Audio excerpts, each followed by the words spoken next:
we need to build democracy for the future, not the past. And what gives me hope is the promise and potential of the next generation of leaders who are coming up. Young people who understand that the future of democracy hangs in the balance. So we're here at the Copenhagen Democracy Summit, and we convened our Obama Foundation European leaders. And, you know, it's been extraordinary. All right, let's get to work. Let's do this. You ready? Of course you are. As an activist, you don't have to compromise.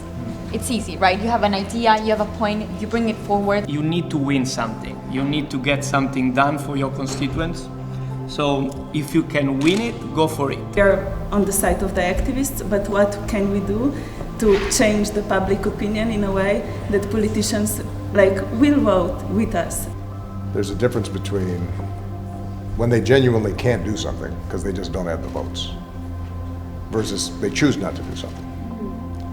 To hear their ideas about how they're engaging people in their communities, how they're framing issues, how they're getting support for significant initiatives was inspiring. These young people are ready to do the work, and many of them are already deeply engaged in the project of rebuilding our democracies.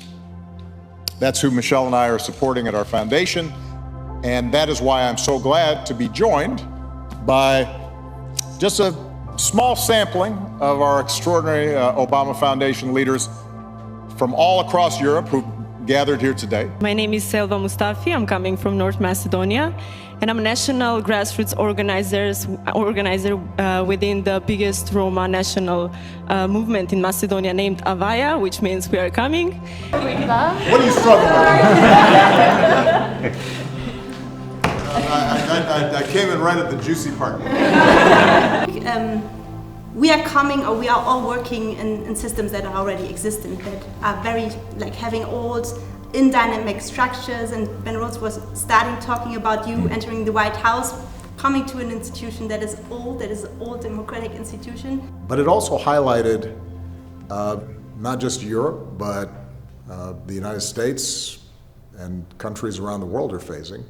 And that is, how can we strengthen democracy at a time when divisions are all conspiring to pull societies and communities apart as opposed to bringing them together?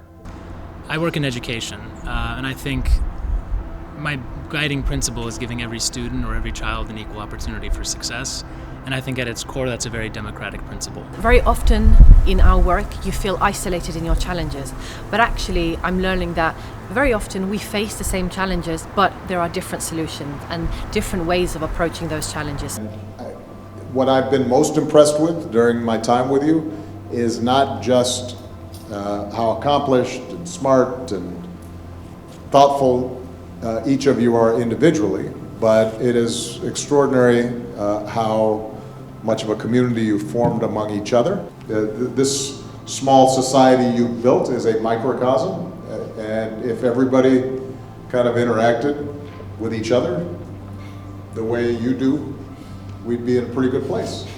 And I look forward to all the ways in which we're going to build things together for years to come.